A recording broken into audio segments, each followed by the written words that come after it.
Vocês são super lindos, sabia?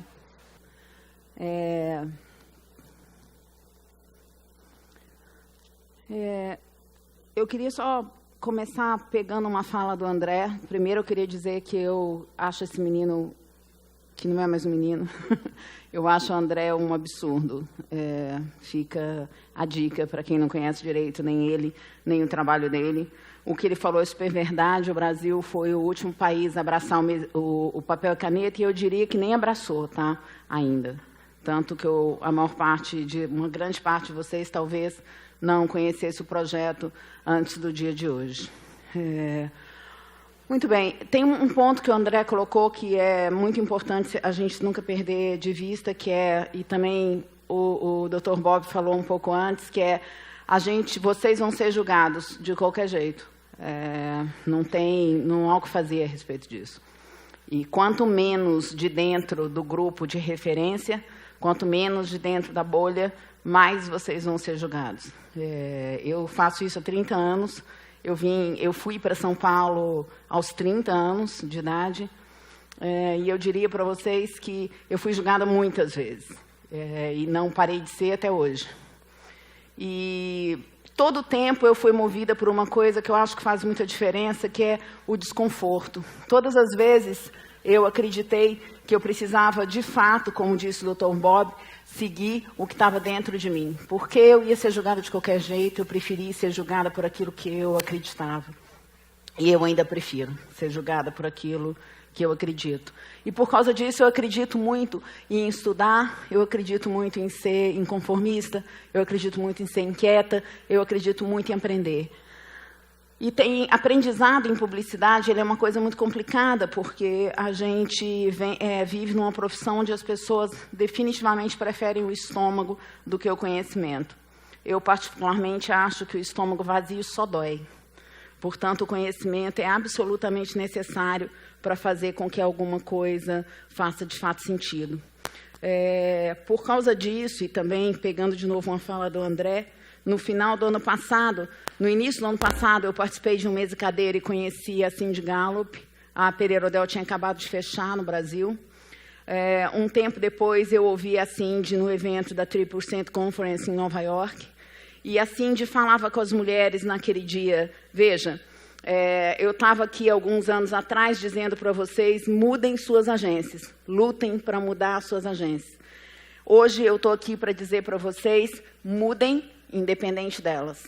E se não for possível fazer o que vocês acreditem lá, saiam de lá e façam o que vocês acreditem em outro lugar. Foi exatamente o que eu fiz. Eu fui fazer o que eu acredito em outro lugar. E estou fazendo isso hoje numa empresa onde eu sou sócia da Dani, que está sentada aqui na frente, e a gente está no mercado falando a respeito de ser profundo e de trazer de volta para o jogo a importância daquilo que a gente valoriza, às vezes, muito pouco, que é a existência de conhecimento além... A existência de um conhecimento que pode ajudar a gente a lidar com um mundo cada vez mais complexo.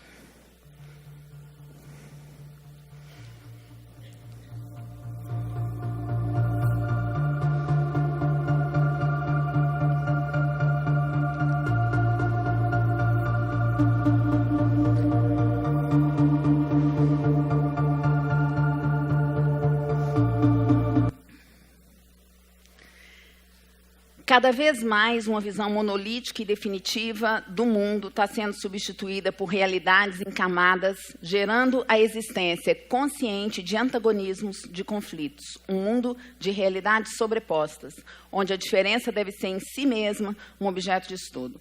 Se a gente pensar qual é a grande diferença, se eu perguntar para todos vocês agora qual é a grande diferença desse momento do mundo, o que de fato está acontecendo, que é completamente diferente do que acontecia antes, cada um de vocês vai me dar um conjunto enorme de exemplos.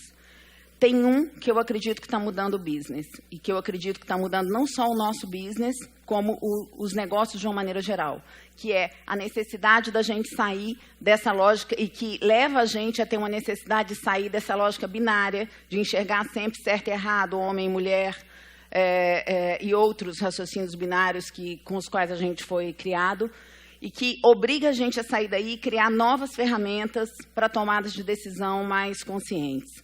Isso é o quê? Todo o ensinamento que a gente traz na vida é baseado na ideia de que você tem conceitos, que você tem realidades monolíticas, realidades rígidas. Tá? O que são realidades monolíticas e rígidas? É aquela ideia de que uma coisa é definitivamente daquele jeito e que só aquela realidade existe. Eu vou dar para vocês um exemplo de como a gente faz isso. A maioria de vocês, nas suas agências, está se perguntando qual é o novo modelo, correto? Qual é o novo modelo da comunicação? Qual é o novo modelo de negócio? Dentro dessa lógica, não existe um novo modelo. Existem vários novos modelos, que são realidades sobrepostas. Tá? Isso é o mesmo que falar sobre realidade complexa. Tá? E isso quer dizer que, por exemplo, a visão que a gente tinha de gênero, homem e mulher, correto? Monolítico e definitivo. Todas as camadas que estão entre isso são realidades sobrepostas. O fato de existir homem e mulher não anula as realidades do meio. Isso é algo que sempre foi assim. Isso não começou a ser assim ontem. Só que por um conjunto enorme de motivos, que meia hora não vai dar para explicar, a gente insistiu em olhar o mundo através de uma visão binária e ignorou o resto todo que estava no meio. A gente ignorou todas as outras realidades. Isso foi possível durante muito tempo, não é mais. E um dos motivos pelos quais isso não é possível é o desenvolvimento tecnológico. Porque o desenvolvimento tecnológico torna visíveis as camadas. No mundo de realidades rígidas, era possível tomar decisões baseadas em grandes números. Quase todas as decisões que nós tomávamos, elas eram tomadas porque a maioria pensava. E você se protegia atrás dessa percepção e raramente acontecia alguma coisa que fazia com que você tivesse algum problema, até porque se você tivesse, você mostrava um grande número. Hoje, os pequenos números têm um poder de influência extremamente grande e não é suficiente tomar decisão unicamente pelos grandes números. Um bom exemplo de decisões que não são tomadas apenas pelos grandes números foram os posicionamentos das marcas a respeito da questão da migração nos Estados Unidos recentemente. Ao se posicionarem, as marcas se posicionaram apesar de mais de 30% da população ser a favor do governo Trump. Em alguns momentos, e para algumas marcas até hoje, um posicionamento no momento onde um grande número te diz que você pode ter um problema, jamais ocorreria.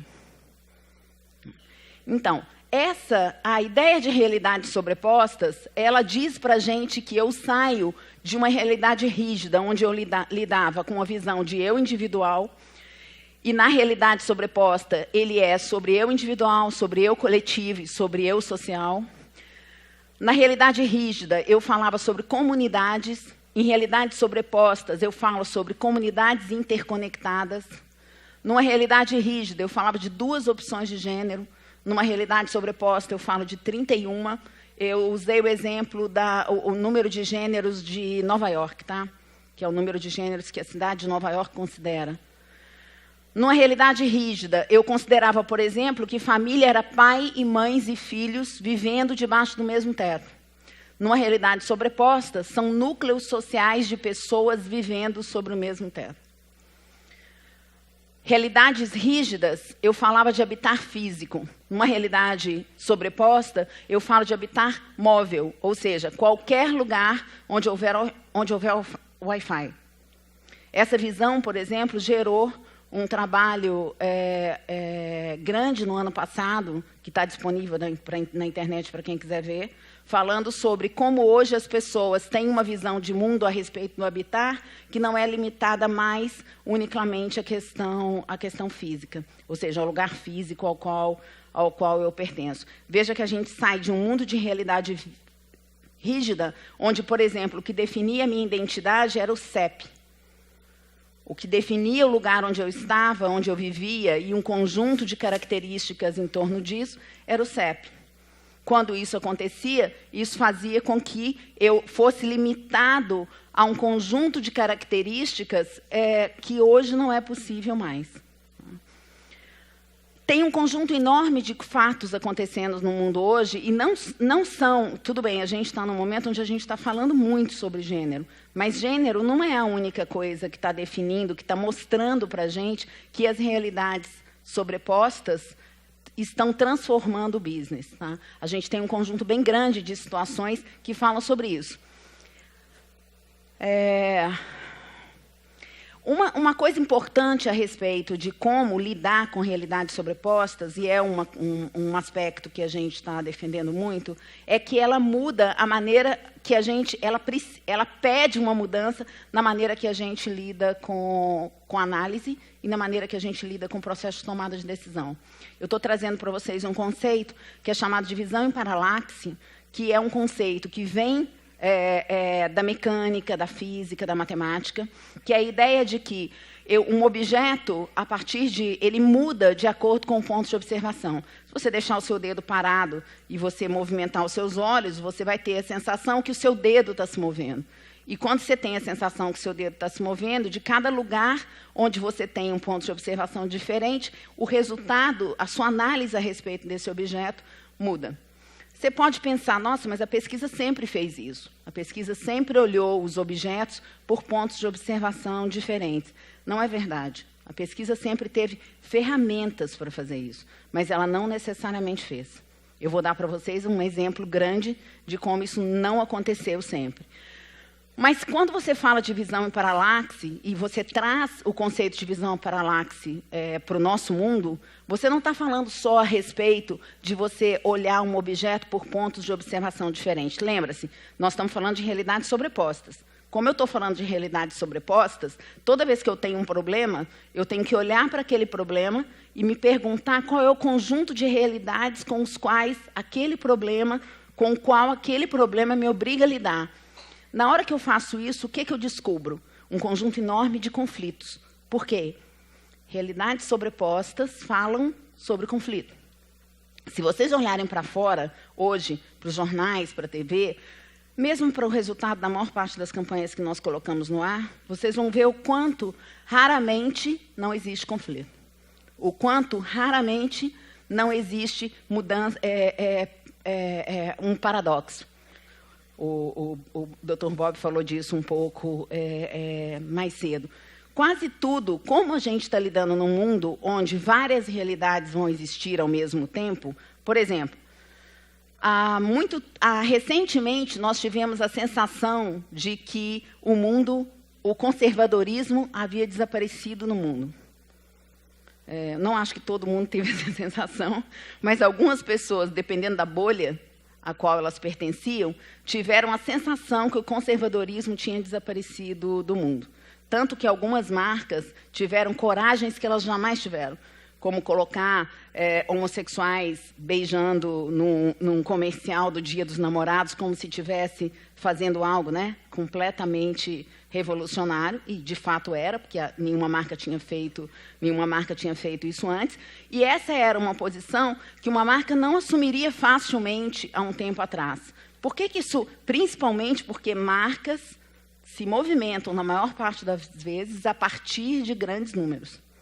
Inclusive porque os gestores dificilmente têm coragem de tomar decisões sem os grandes números, porque as decisões dos grandes números são protetoras, né?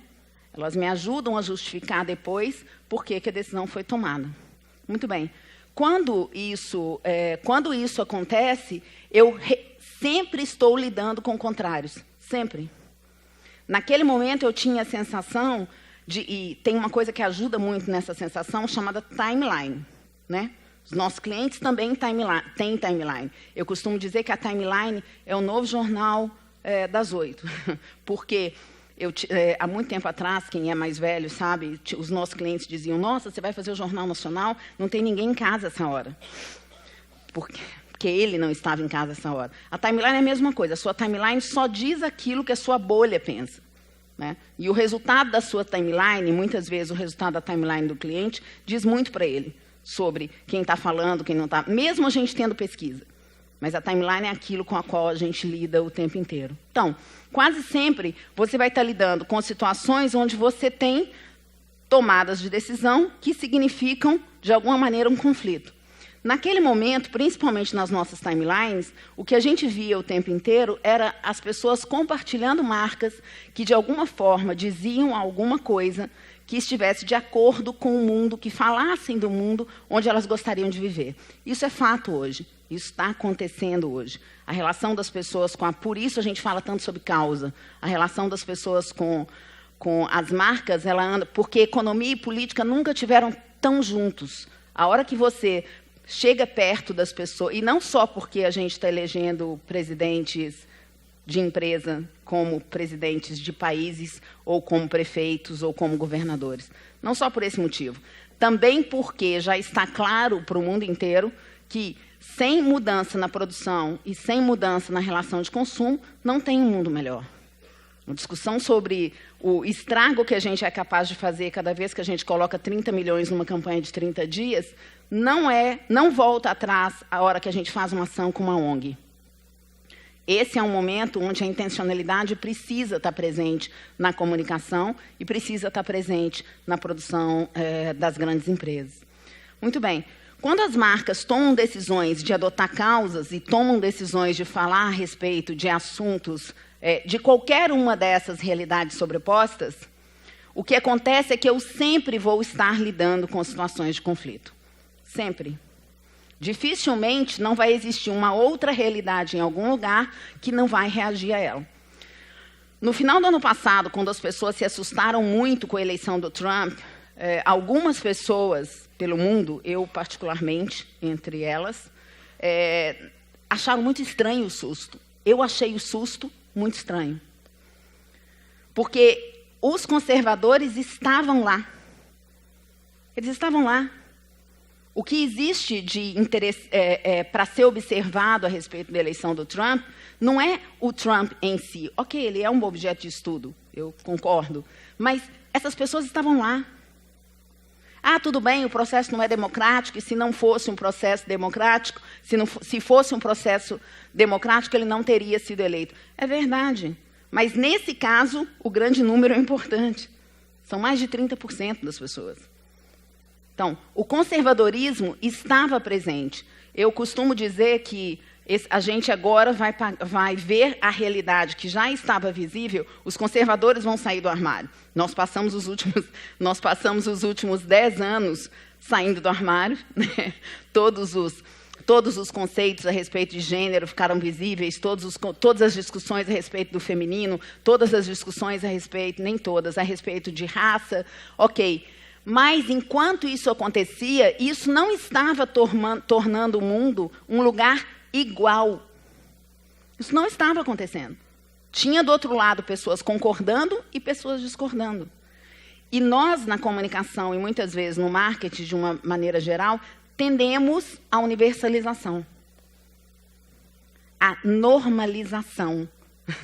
Num sentido não de que as coisas são normais, mas num sentido de que quando a gente começa a falar demais delas, parece que elas são. Um bom exemplo disso é quando a gente começa a usar... Vocês já devem ter observado isso, principalmente quando vocês olham de fora do mercado de São Paulo. Quando uma marca, às vezes, começa a falar pela primeira vez de alguma coisa, porque a gente também observa isso de fora, o mundo mudou, por exemplo. O mundo mudou anos, uma coisa, não é? O mundo mudou para várias marcas. Isso virou selling line, isso virou campanha, isso virou insight para muitas marcas. O Zé Borg brinca muito que ele fala que existem 10 insights no mundo. No final, e 10 é muito, né? 5. Mas, enfim, por quê? Porque a nossa visão sobre o mundo é uma visão de realidades rígidas. Porque a gente, de fato, na hora que olha para o mundo, a gente elimina o conflito. Porque a gente tem uma tendência de pegar as diferenças, colocar as diferenças dentro de uma mesma panela e tentar fazer sair do outro lado algo em comum. Ou tentar transformar um conjunto de diferenças numa coisa só. No mundo onde a gente está vivendo agora, com essa quantidade de sobreposição de camadas, a gente vai precisar entender e assumir a existência dos contrários, a existência dos conflitos. E muitas vezes nós vamos precisar sair do conflito. partir do conflito, não sair no sentido de ignorar. Eu vou dar um exemplo. Nós estamos fazendo um estudo agora na Argentina para uma marca que tem mais de 30% de rejeição. Tá? Quando nós fomos falar com o cliente colocou para a gente, não, a gente queria estudar os rejeitores. E, chegando mais perto do briefing, nós observamos que quase todas as decisões desse cliente estavam sendo pautadas pelos rejeitores. Ele observava, ele olhava o mundo pelo olhar do rejeitor. Todo o tempo a pergunta dele era o quanto aquilo que ele estava fazendo era capaz de mudar a cabeça do rejeitor. Muito bem. O estudo que nós desenvolvemos para ele é um estudo onde nós vamos colocar dentro de um mesmo grupo de estudo, dentro de um mesmo work session, uma quantidade relativa de rejeitores e believers da marca, ao mesmo tempo, não em grupos diferentes, onde nós vamos trabalhar com um processo que reúne um conjunto de técnicas que vai desde técnicas de design thinking até técnicas somadas a técnicas de análise em profundidade. E nós vamos fazer um tipo de trabalho que vai permitir com que a gente observe o processo de construção e de desconstrução da opinião. O que quer dizer que nós vamos gerar o conflito. Nós vamos colocar essas pessoas em situação de conflito. Obviamente, em situação de conflito monitorada. Mas nós vamos fazer com que essas pessoas, ou ora se coloquem em posições contrárias, ou ora, de fato, se coloquem em posição de conflito.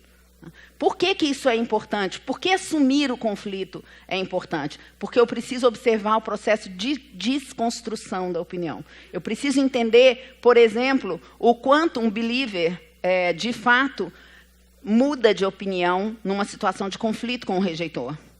Ou o quanto um believer é capaz de influenciar a visão de um rejeitor. Por quê? Porque talvez a resposta para a marca não esteja em combater o rejeitor. Talvez a estratégia que tenha que ser desenvolvida antes deva ser focada em criar argumentos para o believer. Porque talvez ele tenha believer sem argumento. Se ele tiver believer, mesmo o believer tendo uma relação de compra mais efetiva, mais repetida, e mesmo o believer muitas vezes dizendo que é capaz de defender a marca. Que é capaz não, que defende a marca, porque senão ele não é believer. Muito bem. Isso significa partir do conflito. A mesma coisa vale, eu dei um exemplo, que é um exemplo de rejeição à marca. Mas a mesma coisa vale quando eu estiver, por exemplo, trabalhando com campanhas que falem de assuntos que são assuntos muito controversos, de qualquer natureza. Nós estamos falando das marcas assumirem uma discussão dentro de algumas dessas camadas em sobreposição. Por exemplo, a marca vai falar a respeito da questão do homossexualismo, ou ela vai abordar a questão da raça, ou ela vai assumir uma posição a respeito do tráfico de crianças, ou qualquer um dos assuntos que estão dentro de uma escala, dentro de uma lógica de uma dessas realidades com as quais a gente vai trabalhar. Quando você toma uma decisão como essa, o que acontecia numa boa parte das vezes? Duas coisas. Eu faço uma pesquisa quali usando um grupo de discussão, correto? Grupos de discussão não são ambientes favoráveis para a discussão de assuntos conflitantes, para a discussão de assuntos que geram polêmica. Por quê? Porque dentro de grupos, na maior parte das vezes, de grupos de 10 pessoas, dificilmente eu consigo controlar a necessidade de aprovação social. E grupos de discussão, a dinâmica que eu expliquei para vocês há pouco, ela é uma dinâmica de 3 horas. Grupos de discussão, normalmente, são dinâmicas de 1 hora. Dentro desse tempo, em mediações tão pequenas, dificilmente eu vou dar conta de lidar com as diferenças. Dificilmente eu vou dar conta de lidar com o conflito. Outra forma de fazer pesquisa, eu faço uma pesquisa quantitativa. Pesquisas quantitativas com questionários, da mesma forma que perguntas, quem usa roteiro de perguntas em grupo, ele tem 2 dimensões. A dimensão da pergunta e a dimensão da resposta. Não dá para olhar para realidades sobrepostas e para um mundo de realidades complexas com 2 dimensões. A maior parte, por exemplo, praticamente todos os estudos de marca, de saúde de marca hoje, são estudos bidimensionais, onde eu vou nas pessoas e faço uma pergunta e elas me devolvem a resposta. 2 dimensões. Eu dificilmente coloco mais dimensões para conseguir fazer uma análise do que de fato está acontecendo. Trabalhar com 2 dimensões num mundo de realidades sobrepostas não vai funcionar. Vamos ver um exemplo? A maior parte de vocês acompanhou nos últimos anos as pesquisas sobre milênios, né? Acho que quase todo mundo leu muita coisa a respeito dos milênios nos últimos anos. Dificilmente vocês leram alguma coisa que dizia que os milênios eram, por exemplo, conservadores. Não é verdade? Dificilmente vocês leram alguma coisa dizendo que os milênios queriam carreiras duradouras. Isso foi tão grave que uma boa parte das pesquisas feitas no mundo inteiro e dos seminários feitos no mundo inteiro gerou uma percepção absolutamente estereotipada de uma geração inteira. Inclusive, sem considerar as diferenças que essa geração tinha ou não em relação às gerações anteriores. Esse assunto foi discutido em Harvard no ano passado, que é o artigo do lado de cá, por um motivo muito simples, porque se concluiu em Oxford, foi feito um trabalho de um conjunto de professores de Oxford, que comparou, eles compilaram informações a respeito de gerações anteriores, que estavam disponíveis, e, ao fazer essa comparação, eles descobriram, de fato, que um conjunto enorme de atributos que estavam sendo, de características que estavam sendo consideradas como características únicas da geração milênio, não era verdade. Elas existiam da mesma forma, em alguns casos, em percentuais superiores em gerações anteriores. Isso significa que a maior parte dos estudos voltados para milênio, inclusive, isso realmente deu um pau grande. Para vocês terem uma ideia, teve muita gente acusando as consultorias e empresas de pesquisa que eles denominaram como empresas voltadas unicamente para a discussão, unicamente com objetivo financeiro, porque foi muito dinheiro que foi investido em seminários, discussões e pesquisas. Isso não quer dizer que a geração milênio não seja uma geração que mereça ser estudada e que ela não tenha características específicas como todas as outras. Só que eles descobriram um problema de dimensão. Qual foi o problema de dimensão? Praticamente todos os estudos que tinham sido feitos e que estavam sendo considerados pelo mundo inteiro não consideravam a dimensão das outras gerações. Como é que você pode tirar uma conclusão sobre uma geração se você não olha para as gerações anteriores? Por isso eu disse, não é nova a ideia de que você precisa olhar o mundo a partir de diferentes pontos de observação. Todo mundo deveria ter feito pesquisa assim a vida inteira e muita gente fez. Normalmente, quando você quer saber o que pensa jovens de 18 a 25 anos, você estuda quem está acima e quem está abaixo, chama grupo de controle. Para você descobrir se aquilo que está acontecendo naquele grupo específico, de fato, é específico. Isso não foi feito nos estudos de geração de milênios. É engraçado, né? Porque parece meio absurdo, porque a gente leu tanta coisa sobre isso e a gente não estava exatamente pensando nisso.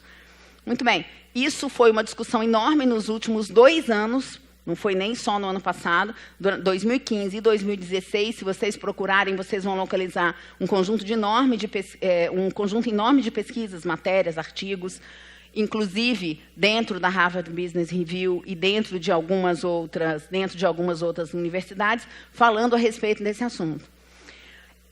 Mas não é só porque você desconsiderou na hora de estudar uma das dimensões. É também porque você esqueceu que o milênio não é uma realidade rígida.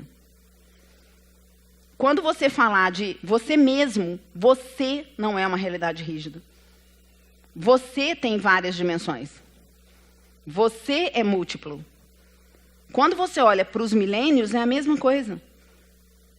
Existem realidades sobrepostas ali. A gente vê isso, esse é esse é um artigo de uma revista de Harvard, que o The Elephant in the Room é uma expressão que vocês devem conhecer, que fala sobre alguma coisa, uma coisa a respeito da qual ninguém quer falar. Tem alguma coisa, o elefante está na sala, significa exatamente isso, ou seja, tem um assunto ali que, na verdade, existe, é um elefante, afinal de contas, todo mundo deveria estar vendo, mas ninguém quer falar sobre ele. Esse assunto é o quê? A existência de conservadores em Harvard. Tem um diálogo aqui que não vai dar para vocês lerem, mas é um diálogo de um professor e de um aluno, que o aluno chega para o professor e fala com ele assim: eu realmente queria te contar que eu estou com muita vergonha. E o professor fala com ele: mas você está com vergonha de quê? Né? Por que você está com vergonha? Não entendi. Ele falou: não, é porque eu trabalhei na campanha do Obama. E o professor falou: sim, você e todo mundo. Você está com vergonha do quê? Ele falou: não, pois é, mas acontece que eu votei no McCain. E eu sigo o McCain. Eu gosto dele. Mas não entendi. Por que você trabalhou na campanha do Obama? E ele respondeu: porque eu queria ficar do lado dos meus colegas de quarto. Nessa situação, existe um conflito.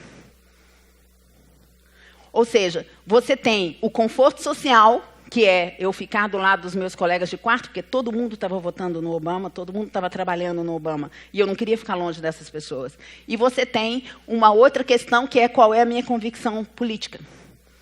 Realidades sobrepostas. Uma pessoa. Nesse caso, por qual lado eu vou olhar essa pessoa? Pela busca de convicção, pela busca de conforto social ou pela convicção política? Se eu olhar ele só pelo lado conservador, eu vou olhar pela convicção política. E eu vou esquecer todo o resto que ele é. Entre outras coisas, além disso, eu também posso olhar para ele por esse caminho e esquecer que existe ali uma pessoa que, apesar de conservadora, por exemplo, pode ser a favor do aborto. Isso não vai acontecer nunca, Ana. Procurem os estudos dentro de Harvard sobre o perfil dos estudantes conservadores em Harvard. Vocês vão surpreender muito. Tanto com o fato de que existe conservadorismo em Harvard, porque isso é sempre muito engraçado, porque, por exemplo, de onde eu vejo o mundo, porque eu vivo em outra realidade sobreposta, eu já acho Harvard conservador. Não é. Harvard é um lugar liberal. Então, de qualquer forma, por exemplo, tem em uma das pesquisas que eu li, um dos rapazes dizia: nossa, quando eu vim estudar em Harvard, conservador, quando eu vim estudar em Harvard, todos os meus professores da graduação falavam comigo: por favor, não deixe Harvard te tornar um liberal, te transformar num liberal. Né? Enfim, essa visão de conflito, esse conflito é algo que eu tenho que abraçar. Eu preciso partir do conflito. Veja, a gente faz comunicação. A publicidade pode estar em crise. A comunicação, não. O modelo de negócios da publicidade pode estar em crise. A comunicação nunca foi tão necessária. Por quê? Em um mundo de realidades sobrepostas, onde o conflito sempre vai existir, porque eu vou lidar com realidades sobrepostas, portanto, eu sempre vou ter pontos diferentes de observação e eu sempre vou ter antagonismos, eu sempre vou ter discordância. Numa realidade como essa, eu preciso da comunicação, porque a comunicação vai me ajudar a lidar com a formação e com a criação de novos valores. Eu vou precisar da comunicação não só para comercialização de produtos, porque vai ficar mais difícil, a fidelidade a marcas vai ficar mais difícil, como dentro da estrutura do próprio business. Eu vou precisar da comunicação. Né? Eu não prestei atenção nelas nenhuma vez quando elas colocaram a plaquinha dos 10 minutos. Desculpa. Dos 10 minutos ou dos 15 minutos. Eu estou rindo de você. Desculpa, gente. Bom, essa menina é a Helena Vieira. Ela estava num evento da Rede Globo, na semana retrasada. A Rede Globo faz um workshop onde ela chama pessoas. Cada hora o workshop discute um assunto. Há 2 semanas atrás, o workshop estava discutindo diversidade. e trouxe para a Globo, é um trabalho de consumo interno, ele ainda não está disponível, ele vai estar, mas ele ainda não está disponível, mas é um trabalho de consumo interno muito legal da Globo, da área de Sérgio Valente, muito legal, onde eles colocam as pessoas, eles trazem um determinado segmento, seja ele qual for, para conversar com a área de jornalismo da emissora, com a área de produção da emissora. E, não sei se vocês sabem, mas a próxima novela da Globo, acho que vocês sabem, a próxima novela da Globo vai ter um trans. É por isso que vocês estão vendo o assunto sendo tratado tanto dentro da Globo. Por isso o assunto estava no Fantástico, etc. A Globo é muito boa nisso, ela prepara a situação que vai ser colocada dentro como um personagem da novela. Tá? A Helena Vieira, ela disse uma coisa nesse encontro na Globo, que é absolutamente sobre realidades sobrepostas. Que é o quê? Ela disse, eu quero começar a ser tratada pela comunicação por aquilo que eu sou, como convicção, como profissão, como vida familiar, e não por aquilo que eu sou como gênero, apenas. Por quê? Ela só é procurada pela imprensa para falar sobre gênero. Identidade na diversidade. A gente lida com identidade. Identidade na diversidade é sobre realidades sobrepostas. Ela não é só trans. Gerações. Quando vocês olham para uma imagem como essa, o que vocês enxergam? Várias gerações, né? Então, existe uma discussão hoje que fala sobre transgeracional. Transgeracional é uma ideia que tira da geração, apesar de parecer muito estranho, porque geração é sobre tempo, né? Mas que tira da visão de geração a linha do tempo. E reúne na ideia de geração ideais, crenças, maneira de ver o mundo. Aqui você tem um conjunto de pessoas de gerações completamente diferentes que poderiam ser consideradas transgeracionais. Teve uma jornalista nos Estados Unidos que chamou de perennials. Eu não gosto muito do nome, mas ela chamou de perennials. Muito bem. Profundidade, realidade, comunicação e intencionalidade. Essas são as 3 coisas que eu queria dizer para vocês que a gente precisa trazer para o jogo num mundo de realidades sobrepostas. Meu tempo já acabou. Elas já estão aqui sacudindo o braço há meia hora. E é isso. Foi um tempo muito curto para falar de um negócio que é meio complicado, mas eu juro que eu espero que vocês tenham gostado e que vocês tenham entendido pelo menos um pouquinho assim, do que eu falei. Se eu não fui muito confusa. Valeu. Obrigada.